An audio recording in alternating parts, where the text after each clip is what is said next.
Hello, everyone. Today we will be learning about work, power, force, and energy, all main topics in physics. So students will be learning about work, power, force, and energy. And the skills that will be acquired will be gaining new physics principles, understanding types and examples of those physics problems, and solving equations and problems.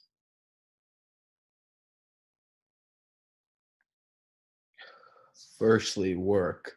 So what is work? Work is a way to transfer energy from one system to another. So let's look at what that means, right? Work is a force applied is a force that's applied to another object to make it move, right? The man is doing absolutely no work while the motorized tricycle is doing work, right? He is just sitting there while the cart is pushing him along. Therefore, it's doing work. So the basics of work, right? And the point of this presentation will just be to get everyone familiar with these new physics principles. As you get older, you'll get more in depth with them. So let's look at what the units are. The units are joules, or commonly denoted as a J. And a joule is the same thing as a Newton meter, Nm. Work is the change of energy, or work is the area under the curve of a force time graph. And what the area under the curve means is a calculus principle, but to simplify it, it is simply if there is a function, some function of f, the area underneath that, which becomes a geometric figure. So basically the area of a geometric figure, so a triangle, a square, trapezoid, things like that, that would be the work. Work is also equal to force times distance times cosine of theta. So that's a lot, right? Especially that cosine theta may look intimidating at first, especially because that's calculus. But a lot of it is actually simplified. Um, and that cosine theta a lot of the times determines either if it's negative or positive work, right? Because depending on the direction of the force distance will depend if it's positive or negative work and that angle.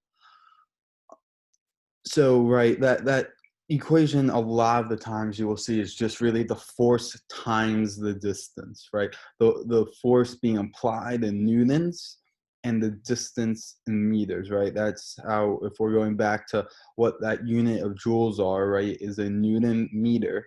Well, that's how you get it, right? It's the force, which is the newtons, and the distance, the meter, multiplied by each other. In the figure down below, you can see the different angles of theta and how that would affect the forces and distances. Those vector arrow pointers. For instance, if the angle of theta is 0, well, that just means that its force equals work. Work equals force times distance, because cosine theta is 1. And many of you won't know that, so if you want to use a calculator for that, you can do that. Just the comment, these 5 ones at the bottom are the most common. Cosine of theta is 180. Cosine 180 is -1. And those two, you could simply denote that depending, if we look at the direction of the force is a vector. And what that means is force is a vector. It not only has a magnitude, but it also has a direction it's pointing, right? It could be positive, it could be negative. Um, it's not just a distance, right? A distance is a scalar value, which means that it it's not positive or negative. It's a set distance. It's 5, 10, 20. Well, a force would be -5, 5 north of east, let's say. And if we look at those two different angles of theta for 0 and 180, the force is going to the right for the 0 and force is going to the left for 180. Well, depending on that force will depend if it's positive or negative. And to really simplify it, if the force is going to the right, it's positive. If the force is going to the left, it's negative. So then we could just do force equals negative positive FD if it's either 0 or 180 for that theta of cosine. Looking on to that third one, we have theta equaling 90. And if theta equals 90, or if theta equals 0. So if the forces are if the force, right, we don't really care as much about the distance. But if the force, right, if we look at that, what direction that force is going in, well, if the force is different than, if the force is making that right angle with the distance, that 90-degree right angle, that means that the whole work is 0. And if the work, if the force and the distance are in the same direction, then the theta cosine of 0 would be 1. So that means that if it's in the vertical direction, work is always 0. So that makes it a lot more easier to understand that if if cosine is either 90 or 270, right, is the opposite, work is 0. So, right, there can only be work now in the horizontal direction. And we see another cosine of 0 direction. It could either go both up or both sideways. And then cosine of commonly of 45 is 1 over root 2, which is a calculus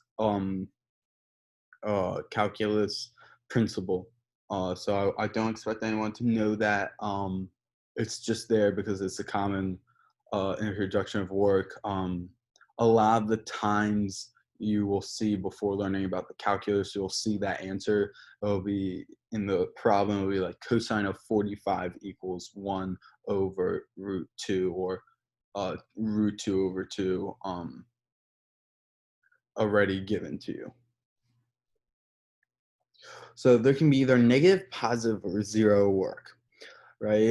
If it's negative work, the force or component of force acts opposite of motion, right? Energy is negative. Positive work would be if the force or the component act in direction of motion, energy is positive, and then 0's direction of motion is vertical. And we can see that down below, right? If it's the force is in the same direction as the distance, it's positive, right? And that's an idea that many of you know, right? If the force, if something is going in the same direction as something else, it's positive, or if it goes in the opposite direction, it's negative, right? And then if it goes straight up and down, it's 0. So that's a simplified, very simplified version would be saying if the force and the distance are on this go together on this, they point to the same path, they're going the same direction, it's positive. If it's up and down or vertical, it is 0. Or if force goes in the opposite, if it goes in a different direction as the distance, it is a negative work. And you can see that down below. That's a good representation down below. All right, and look at this figure. He is not doing work. Why isn't he doing work? Well, this is a vertical work. So he's doing his cosine, that direction that the angle, the angle that the force and distance makes is 90 degrees. And because cosine of 90, like I said earlier, is 0, anything times 0 is 0, so the work is 0. So he is not doing any work. So this is a little joke. This is great pay for not doing work. And there he's talking about that physics principle of not doing work.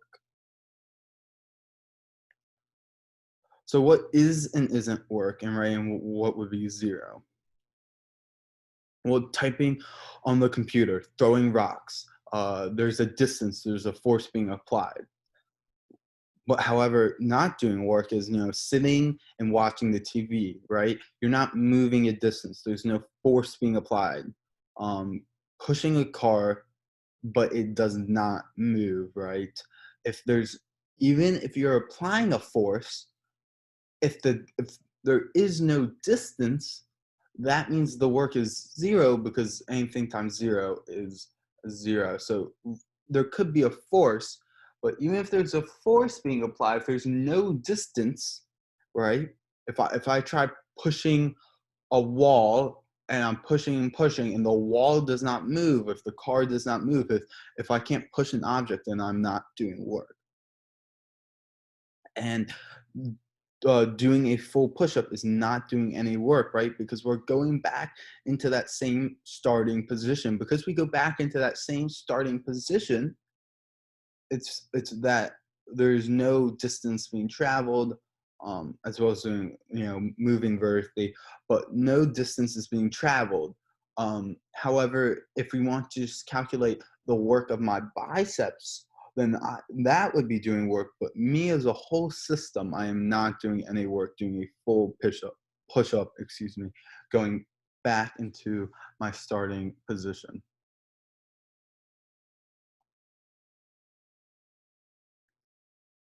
What is the area under the curve, right? I talked about this earlier. I just want to clarify it a little bit better. It's the shaded region. And these are two simplified pictures. Essentially, the one on the left is a triangle, the one on the right is a rectangle. And to calculate the work being done, assuming that's that force distance time graph, what we would do is on the left, the area of a triangle is 1/2 base times the height. So in that scenario, we would do 1/2 multiplied by 2 multiplied by 4, which equals 4. So the area under that curve is 4. We could even make that a rectangle. I mean, excuse me, we can make that a rectangle. Do it 4 times 2, and that is 8, and then subtract the unshaded region, which is half of it, which would then be 8 divided by 2 being 4. Either way, we get 4. It's our answer. And for the figure on the right, we can see that it's a rectangle. It's 2 by length, 10 by width, or other way around. And we can see that a rectangle is just length times width, so 2 times 10. So the area under the curve would be 20 there. Those are just examples, very simple graphs. It is technically calculus, but the concept, once you understand what it is, that does not become calculus. If I told you, to find the area of that shaded region, that is not so much calculus, is more geometry, understanding 2 times 10, understanding that it's a rectangle, understanding then to do length times width, finding the height, finding the length, and then multiplying those two together. And right, these are examples, the mathematical way of solving for area under the curve, right? If that function is 2x, and we want to find the height, and it goes to 2, we know the base is 2, we can do 2 times 2, and that's 4.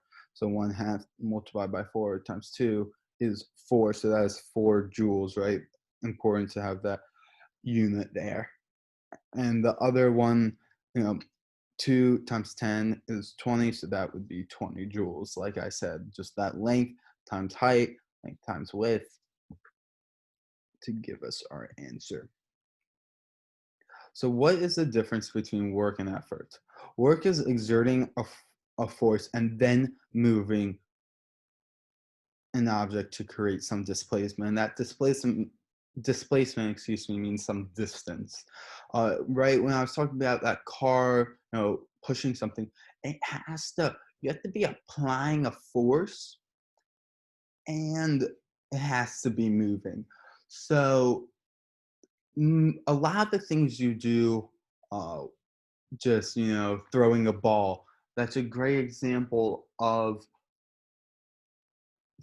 applying a distance and applying a force, right? The ball will travel some distance. You threw it. That took some effort. That took some work. So right in this picture, we have holding the box requires effort but no work. Raising the box requires effort and work, right? So the horizontal direction. Let's look at this figure, right? And we're given the fact that the force being applied to this block, let's say, is 50 newtons. And the distance is 10.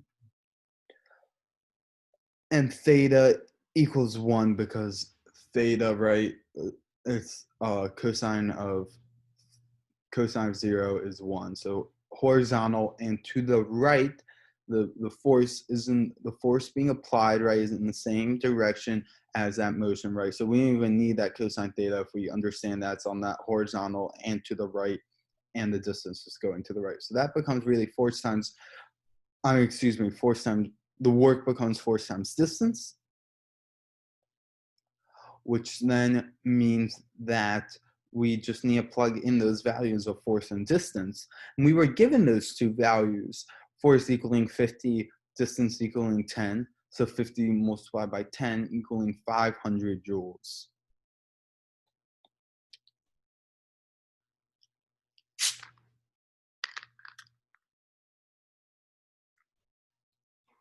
So right, vertical direction. You may already know the answer, right? Because it says vertical direction.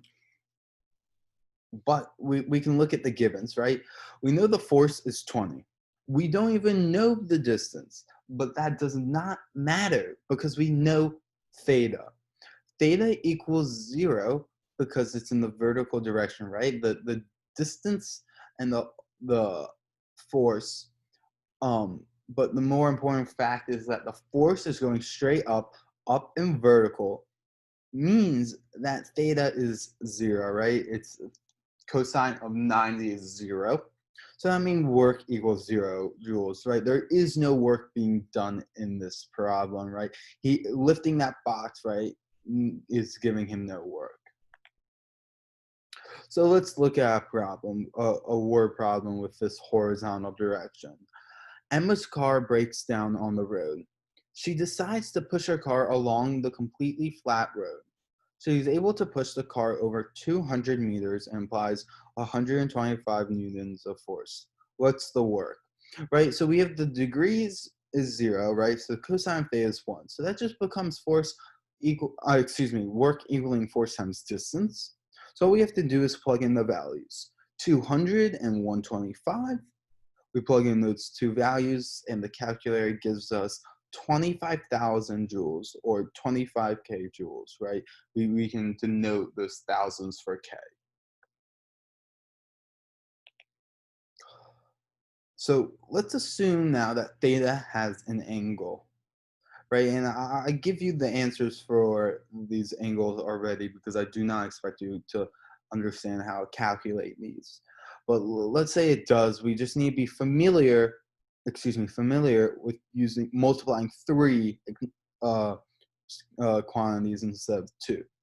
So Ella pulls a rock using a rope at a 60-degree angle. She travels a distance of 75 meters while applying a force of 30 newtons. what's the work, right? And if we want to see that, we can look at that picture on the right, someone pulling that rock, right? And if we say theta is 60 degrees, well, cosine of 60 is 1/2. I give you that number, okay? You do not have to solve for that number. So now we have three givens. We have the theta equaling 1/2, or cosine of theta, excuse me, really equaling 1/2. Distance equaling 75, force equaling 30. So that just becomes, when we plug in the force, distance, and cosine theta, we have 75, 30, 1/2. That multiply all together gives us 1,125 joules, right? Let's try another theta has an angle problem. These are all common theta angles. That's why I'm showing you these, just so you can get familiar with them. Ryan pulls the box using a rope at a 30-degree angle, right? This is that figure of Ryan is to the right. He applies 50 newtons of force over 100 meters. What's the work, right? Well, we have the force. The force is 50. That's given in the problem. And we have a distance of 100 meters. And that's also given in the problem. What we're also given is the theta of 30 degrees, which I have said is 0.68, excuse me, 0.866. So all we have to do is now just plug in, right? Some teachers will just say plug and chug, right? We just want to plug in those values, plug it into even our calculator, and just solve. So 100 times 50 times 0.866 is 4,330 joules.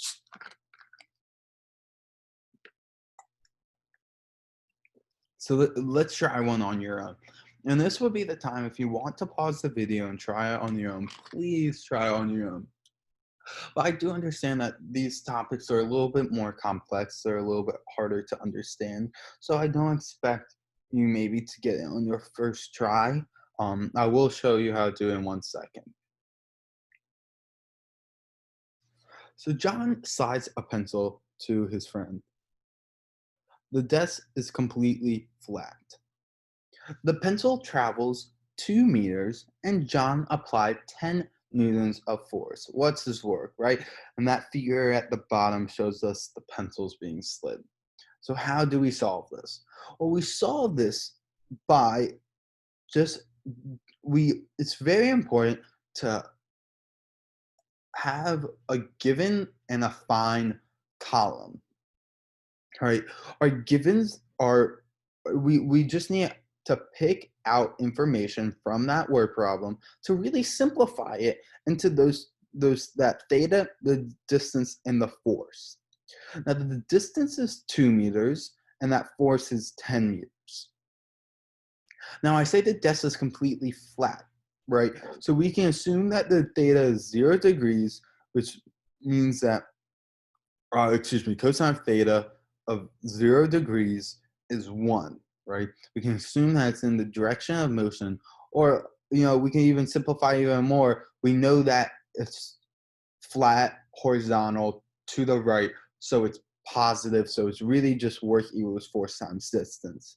And we have that equation down below. Work equals force times distance. We plug in the distance, we plug in the force, and that just becomes 20 joules of work. Right, very simple. We just plug in 2 values and that gives us our work. Don't forget those units of joules as well. So now let's move on to energy.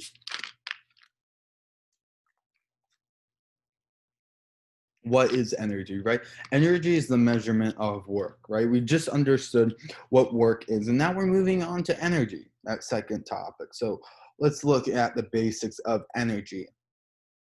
Energy's units are joules as well, right? We just learned that work's units are joules, energy's units are joules, right? Very simple, right? And the basics of energy is the ability to do work, right? It measures how much work is being done, right?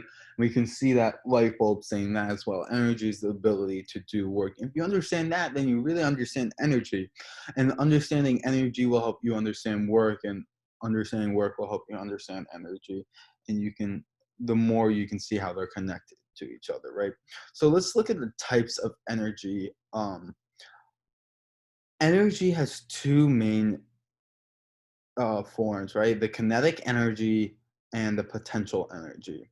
Kinetic energy is the energy of movement, while potential energy is the stored energy. And we'll look at the in-depth uh, of all these energies, but we can see the different types: thermal energy, mechanical energy, electrical energy, magnetic energy, chemical energy, elastic energy, nuclear energy, gravitational energy, sound energy, light energy, right? And in the next few slides, we'll see the main important ones.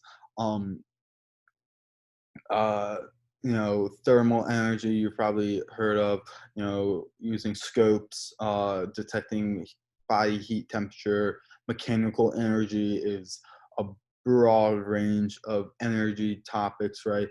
Just energy and motion. Electrical energy, would be how to turn on the lights, right? That type of energy, how TVs work, how a computer works, circuit boards. Magnetic energies, right? Using magnets, dealing with more charges, opposites, attract, positive, uh, repel. This same charge, I mean repel. Chemical energy, more of chemical reactions, talking about fuel. Elastic energy, right? Rubber bands, strings, stretchy, objects like slinkies. Nuclear energy, more of fusion, fission topics, and gravitational energy is, you know, you hear of gravity all the time. It's how the universe works, as well as sound and light energy, some of the uh, magnetic spectrums energy. So, right, we can look at what renewable energy is. Renewable energy, aka clean energy, is energy from natural sources or processes that are in plentiful supply, right? So this is the new wave of technology in the world, right? It makes the planet safer and healthier, right? Less pollutants. It makes the people say it makes the air cleaner, right? And these are through you can see the examples at the bottom, right? The sun is a great example of renewable energy. The sun won't die anytime soon, and the sun, you have solar panels that can uh, supply electricity. You'll see wind farms that can supply electricity. All those natural gases, water, even uranium. Those are all common examples of renewable energy that many companies are more leaning towards. Especially water energy, powering. To not only is it cheaper, and it will be a way that the worlds will be able to um, have electricity. Most importantly, many European countries are already on that movement of renewable energy. However, the opposite of that is non-renewable energy. Non-renewable energy is energy that will run out or can't be replenished for a significant amount of time, right? Examples of this are oil, natural gas, and coal. Excuse me. Right? We can look at this renewable slash non-renewable energy chart, right? Energy, solar energy is such a common one. Non-renewable being um, oh, fossil fuel, oil, right? Coal, nuclear, natural gas. They will run out soon. But solar, biomass, geothermal, wind energy, those will never run out, right? They're environmental ways to power energy, which is that real difference, right? Think of renewable, that it'll always be there. That's the renewable, word re being again new, always being new. Environmental, or non being not. not being able to do that. And these are the different types of energies, right? Kinetic energy and potential energy are the most two common energies you'll hear about. Kinetic energy is the energy of an object has while it's in motion. The work is the change of energy. That delta means change, right? The kinetic final minus kinetic initial. In kinetic energy, denotes Ke equals 1/2 mv squared, the m being the mass and the v standing for velocity, which is speed. In that figure down below, we can see kinetic energy happening, that stored potential energy turning into that kinetic energy. So what is that potential energy I was talking about? Right? Potential energy is the energy that is stored. And that formula is PE equaling mgh. M being the mass, G being gravity, which is normally denoted as 9.8. But for rounding purposes, a lot of times it can be used as 10, and the height. So we can see that kinetic energies. That person is biking. He is using he's using energy. That energy is in motion. He's moving, so that's kinetic energy in. He's at the top of the hill. He stopped.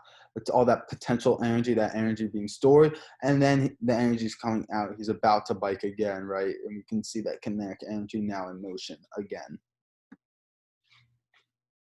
So what is the conservation of energy? And the conservation of energy is a law, a physics principle law, and I don't understand. I hope you can understand it very simplified, as you'll learn about later. But the conservation refers to something that does not change. Hence, conservation of energy means a system where the energy does not change, and that is assuming that the energy of there is no external work or forces being done. And the most common law of conservation of energy is that this ball system, right? If we move one ball, right, if we move that right ball and we move it up and we move it back to the left, well, it will continuously go back and forth, left to right, because of the conservation of energy, right? However, I can move one of those balls in the middle, I can hit one of the end balls, I can stop the whole structure, and then it will stop. But if I don't stop it, if I don't touch it, if I don't do anything to it, then it'll continuously keep going. Right. So let's try some physics problem with the conservation of energy. This is a very complex physics problem, but we can just look at it, right? We know that the conservation at the top will equal the conservation at the bottom, right? The potential energy at the top will equal the potential energy at the bottom. And all I'm saying here is that I give you a formula, 20H equals V squared. And we get that because the masses cancel out of those two formulas, potential energies formula being mgh and kinetic energies formula being 1/2 mv squared. We cancel the masses. We can put 10 in for g, multiply 2 on each side, and we can, just knowing that 20H equals v squared is an important formula for that conservation of energy. There's different types of energy, like I was talking about. This thermal energy. Thermal energy is the energy of an object has due to the movement of particles within the object. We can see that thermal energy, conduction, convection, radiation, all those different forms of thermal energy in the works.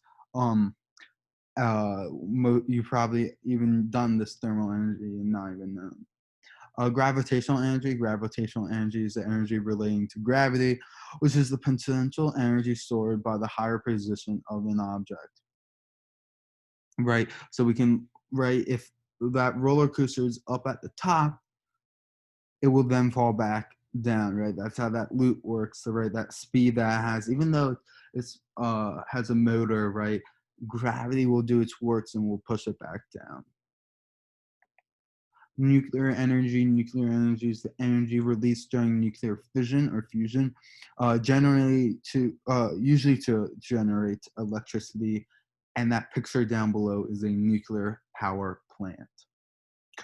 Chemical energy is the energy stored in bonds. of chemical compounds such as atoms or molecules. This is created by chemical reactions. Down below is photosynthesis happening, right? The plant getting some sunlight, being able to create glucose or sugars, and providing food for itself. We have electromagnetic energy. This is that electromagnetic spectrum. Down below is the energy reflected or emitted by objects in either electrical or magnetic waves. And those different electromagnetic energies, such as radio waves, microwaves, infrared radiation, visible light, ultraviolet, X-rays, or gamma rays. Sonic energy is the energy in sound waves, right? The energy that we hear. So let's look at some problems with energy. Jack throws a ball in the air. The football weighs 10 kilograms and is traveling at 10 meters per second. What's the kinetic energy? Well, we are given the mass. The mass is 10 kilograms, right? Let's look at what we're given. And the velocity is also 10 meters per second. Our formula for kinetic energy, if you remember, is 1/2 mv squared. So we plug in those two 10 values for the m and the velocity, and that equals 500 joules. So let's look at another one that you will try on your own. Justin kicks a soccer ball and scores a goal. The shot is traveling at 8 meters per second and the ball weighs 2 kilograms. What's his kinetic energy? And if you want to pause the video now, this would be the time. So let's look at our givens. We're given that the mass is 2 kilograms and that the velocity is 8 meters per second, right? So we just want another plug and chug. We know the formula is 1/2 mv squared. So we plug in the 2 for the m and the 8 for the velocity. And the 1/2 and the 2 will cancel out. So it's just 8 squared, and 8 squared is 64 joules. So let's look at potential energy problem. Allison is about to drop a tennis ball from her roof. The tennis ball weighs 1 kilogram and the roof is 45 meters tall. What's the potential energy? So let's look at the givens. We're given that the mass is 1 kilogram and that the height is 45 meters. And the potential energy formula, if you remember, is mgh. So all we have to do is now plug in everything. M for 1, H for 45, and gravity will be 10, right? We'll round gravity. So that just becomes 45 multiplied by 10, which is 450 joules. So let's try one on your own. Ellie is sitting at her table and is about to drop her book. The book weighs 5 kilograms and it's 7 meters from the ground. What's the potential energy? Right, let's look at our givens. The mass is 5 kilograms and the height is 7 meters, right? We can just use the we can use the potential energy formula, mgh, m being 5, h being 7, and gravity being 10. So that means that the whole answer will be 350 joules. We can move on to our next section of power. So what is power? Power means the measure, the rate at which work is being done, right? So let's look at the basics of power. The unit of power is joules per second, or a watt, which is denoted as W. And the equation for power is the change of kinetic energy, right? Initial minus final, or over the change of time, the duration of time. See, a powerful lineman is both strong, applies a force, big, and fast. Displays objects in small times, right? So let's look at this meme. What's the unit of power? Yes, right? He's saying it's a joke of watt being what. Just a little funny joke, I thought. So instantaneous, average, and peak, right? Instantaneous power is the power at a specific time. That's what that word instantaneous means. Average power is the power over a period of time, average. And peak power, maximum instantaneous power, peak meaning the highest. right? The two main formulas for power are power is the work over time, or power is the force multiplied by displacement. Um, either, and then we have that picture down below showing that also power is force times velocity.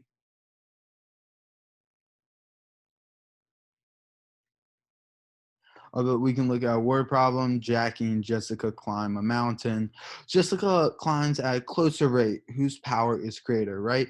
And we know that power is work over time. Well, because Jessica climbs at, they both do the same amount of work, right? But because Jessica climbs at a, a closer rate, her power would be less. So Jackie's power is greater, right? So let's try one on your own, right? Ryan's bear crawling across the field.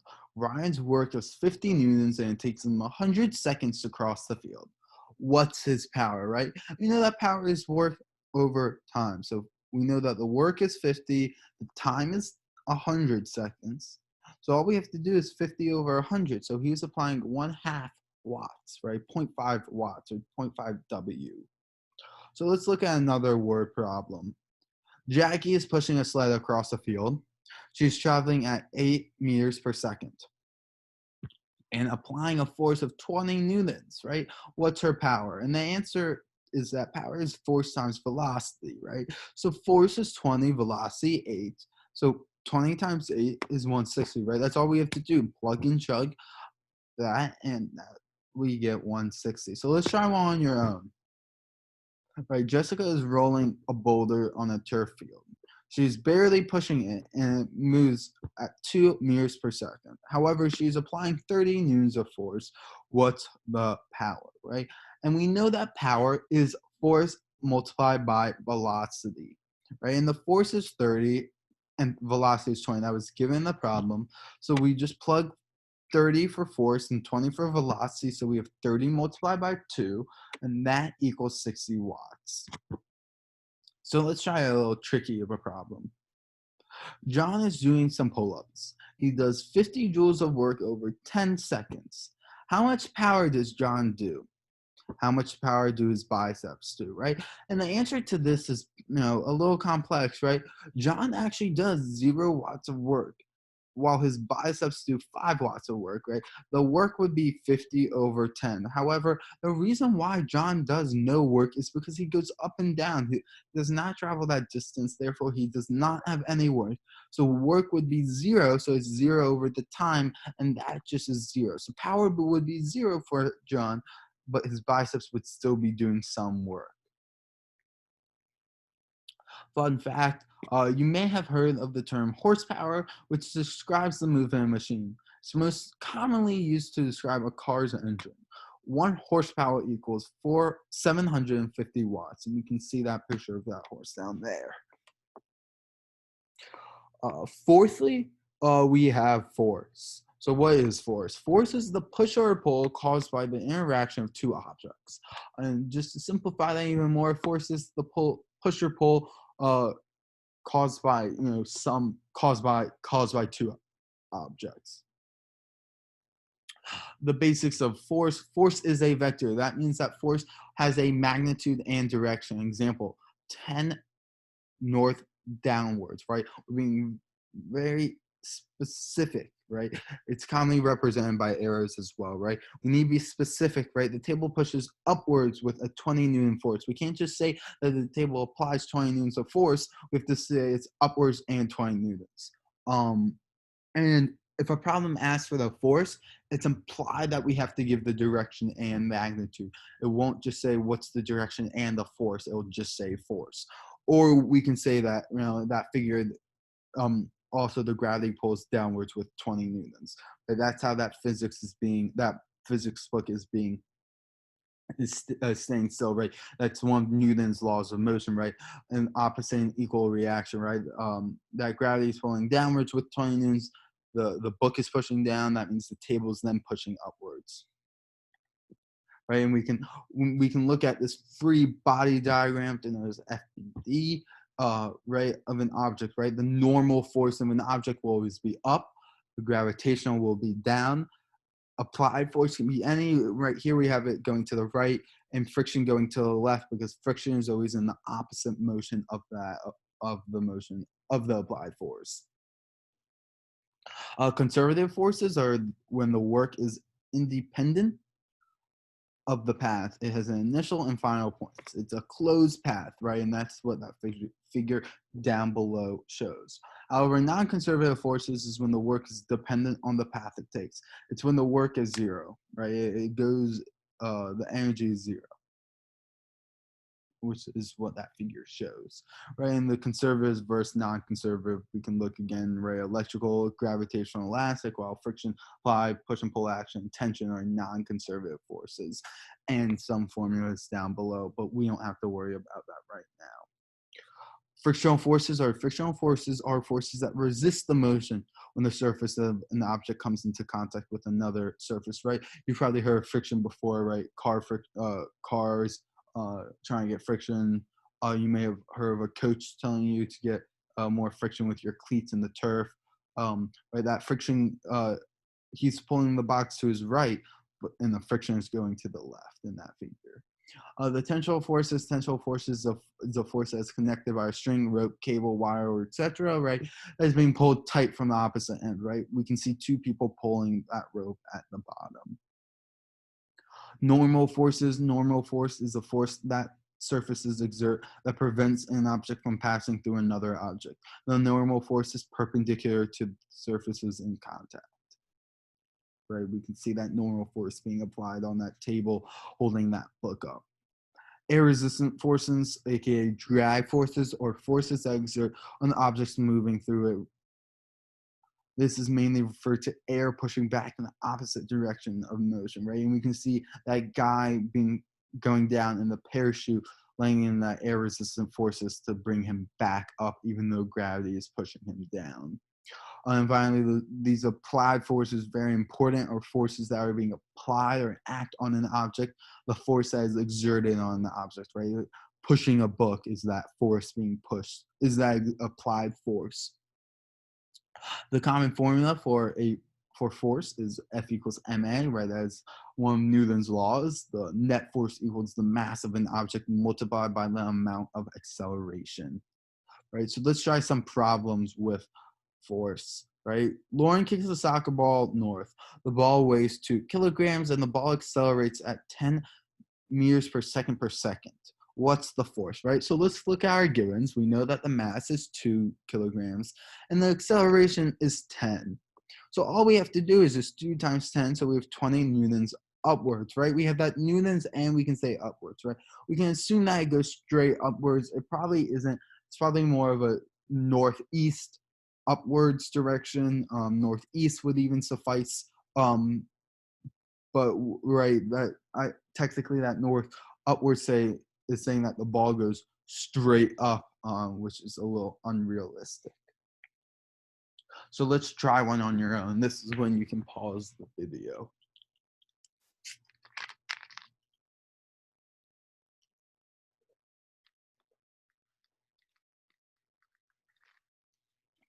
Okay, so Eddie is shooting a lacrosse ball to the right. The ball weighs a half of a kilogram and it's traveling at 90 meters per second per second. What's the force, right? So we're given that the mass is half a kilogram and that the acceleration is 90 meters per second per second. I accidentally put 190, but it should be 90. So that means that the force is 1/2 multiplied by the acceleration, 90. So that equals just 45 newtons east, right? We can just assume that it is going in the east direction. Just a little bit about myself. My name is Aiden Silverman, and I'm from Baltimore, Maryland. I'm a junior at Boys Latin. I love to play sports such as soccer and lacrosse. I hope you have enjoyed my video. These are some of the sites I use just in case you want to look at some extra resources in case you just want to further enhance your learning. I hope you all enjoyed my video. Thank you.